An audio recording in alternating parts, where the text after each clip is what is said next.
ये द्वितीय वर्ष राजनीति विज्ञान के विद्यार्थियों, आज मैं आपको द्वितीय प्रश्न पत्र भारतीय राज्य व्यवस्था के अंतर्गत बहुत ही महत्वपूर्ण विषय न्यायिक सक्रियतावाद और इसका क्या महत्व और इस पर क्या सीमाएं हैं, इसके बारे में बताने जा रही हूँ। न्यायिक सक्रियतावाद के प्रति जो आलोचनाएं की गई उनमें सत्य का अंश होने के बावजूद यह तथ्य है कि न्यायिक सक्रियतावाद के संबंध में आज की स्थिति के लिए स्वयं न्यायपालिका उत्तरदायी नहीं है। सर्वोच्च न्यायालय और उच्च न्यायालय ने परिस्थितियों से प्रेरित और बाध्य होकर ही न्यायिक सक्रियता की स्थिति को अपनाया था और आज भी अपनाए हुए हैं। यदि केंद्रीय और राज्य सरकार की विधायी और कार्यपालिका संस्थाएं अपने कर्तव्यों के प्रति जागरूक बनी रहती और यदि इन संस्थाओं ने संविधान के आदर्शों के प्रति आस्था और सार्वजनिक हित के प्रति संवेदनशीलता को अपनाया होता, न्यायिक सक्रियता की कोई आवश्यकता नहीं थी। तथ्य यह है कि विधायी संस्थाएं मात्र अव्यवस्था और शोर शराबे का प्रतीक बनकर रह गई तथा कार्यपालिका ने कुछ मामलों में अकर्मण्यता और अन्य कुछ मामलों में मनमाने आचरण की स्थिति को अपना लिया। इसके अतिरिक्त इस सदी के अंतिम दशक में तो भ्रष्ट आचरण के कुछ ऐसे कांड और घोटाले प्रकाश में आए थे जिनमें करोड़ों अरबों रुपयों की धनराशि निहित थी और जिनमें संदेह की सुइयां कार्यपालिका के उच्चतम स्तरों तक जाती थी। राजनीति में आपराधिक तत्वों की बड़ी संख्या में मौजूदगी भी स्पष्ट हो चुकी थी। ये कुछ ऐसी विकट स्थितियां थी जिन्होंने सामान्य जनता के लोकतंत्र, संविधान और समस्त राज्य व्यवस्था के प्रति विश्वास को बहुत ही आघात पहुंचाया था। ऐसी स्थिति में जब न्यायिक सक्रियता की स्थिति देखी गई तो राज्य व्यवस्था की कम से कम एक संस्था न्यायपालिका के प्रति जनता का विश्वास बना रहा।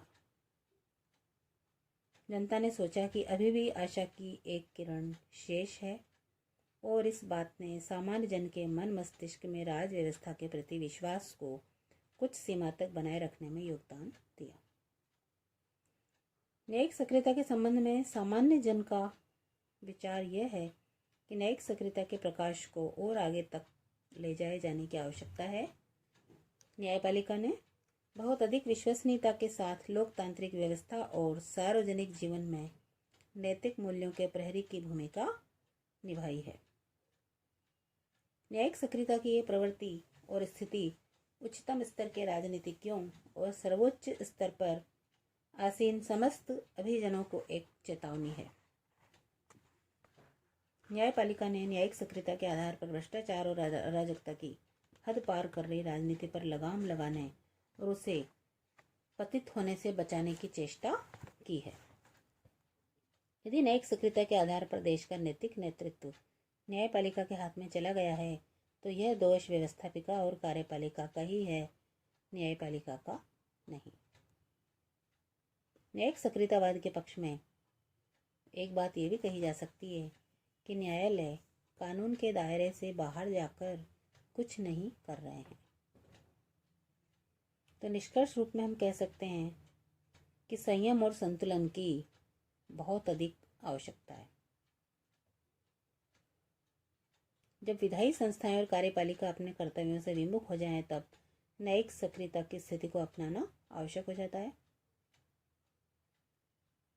एक ऐसी लक्ष्मण रेखा अंकित करने की आवश्यकता है जिससे न्यायपालिका व्यवस्थापिका या कार्यपालिका के दायित्वों को न हथिया ले।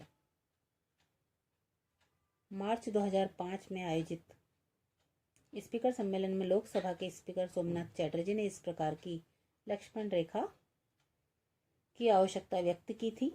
अप्रैल 2007 में तो संयम के धनी प्रधानमंत्री डॉक्टर मनमोहन सिंह को भी कहना पड़ा था कि न्यायपालिका अपने अधिकार क्षेत्र के बाहर जा रही है।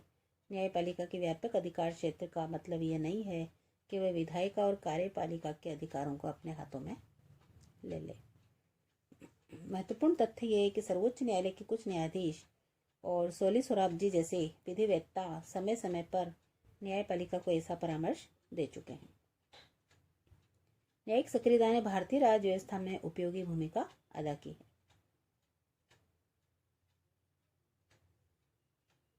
राज्य व्यवस्था के विविध अंग अपने दायित्वों के प्रति सजगता को अपनावें और साथ ही अपनी मर्यादाओं और सीमाओं को दृष्टि में रखें और राज्य व्यवस्था के विविध अंग परस्पर सहयोग और सामंजस्य के आधार पर संविधान और राज्य व्यवस्था के लक्ष्यों को प्राप्त करने की दिशा में आगे बढ़ें। यह आज की एक महती आवश्यकता है। धन्यवाद।